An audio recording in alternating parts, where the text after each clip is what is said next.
আমরা অভিযোগ নিয়ে আলোচনা করছিলাম এবং একই সঙ্গে মাঠ থেকে আমাদের যে সহকর্মীরা রয়েছেন তারাও জানাচ্ছিলেন এই মুহূর্তে আমাদের সামনে সাংবাদিক একরামুল্লাহ এবং ঐক্যবদ্ধ শিক্ষার্থী জোটের জিএস প্রার্থী SM ফরহাদের কিছু অভিযোগ রয়েছে, সেই অভিযোগগুলো একটু দেখে নেব।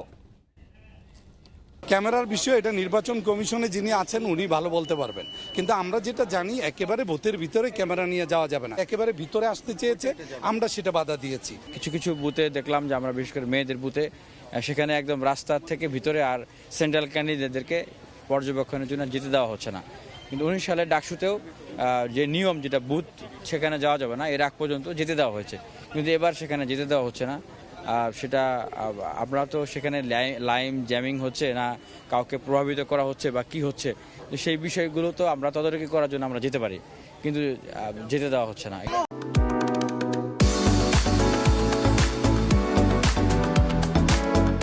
হলে আমাদেরকে যেতে দেয় না এরকম ঘটনা ঘটে নাই, কারণ বিশ্ববিদ্যালয় কর্তৃপক্ষ আমাদেরকে পারমিশন দিয়েছে।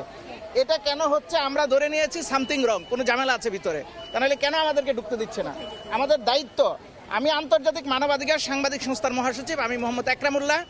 আমি এই হলেই বাধাপ্রাপ্ত হয়েছি, আর সবগুলি জায়গায় আমি কেন্দ্রগুলি আমি অবজারভেশন করে আসছি। এটা কেন হলো এটা আমি অবশ্যই জানতে চাই দ্রুততম সময়ের মধ্যে এখানকার দায়িত্বরত প্রক্টরের কাছ থেকে। এখানে অভিযোগ আসছিল যে অন্য প্যানেলের অন্য প্রার্থীদের পোলিং এজেন্টের বিপরীতে ছাত্রদলকে আলাদা সুবিধা দেওয়া হয়েছে, তাদের অতিরিক্ত পোলিং এজেন্ট দেওয়া হয়েছে। ওই অভিযোগ সকালবেলায় আসছে। ইসলামী ছাত্র আন্দোলন বাংলাদেশ এসে অভিযোগ দিয়ে গেছে তাদের পোলিং এজেন্টকে বের করে দেওয়া হয়েছে।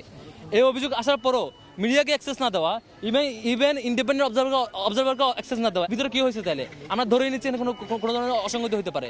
এগুলো খুবই অ্যালার্মিং বিষয় এবং নির্বাচন কমিশন এবং দায়িত্বে যারা আছেন এগুলো খেয়াল রাখা দরকার। শিক্ষার্থীদের আবেগের জায়গা এটা ডাকসু, এবং হাজার হাজার মানুষের রক্তের বিনিময়ে আমরা একটা সুন্দর ক্যাম্পাস পেয়েছি, একটা 24 পরবর্তী সময়ে এসে সুন্দর একটা ডাকসু পেয়েছি। এটা নিয়ে এইভাবে আবেগ নিয়ে সিনেমিনি খেলা ঠিক না।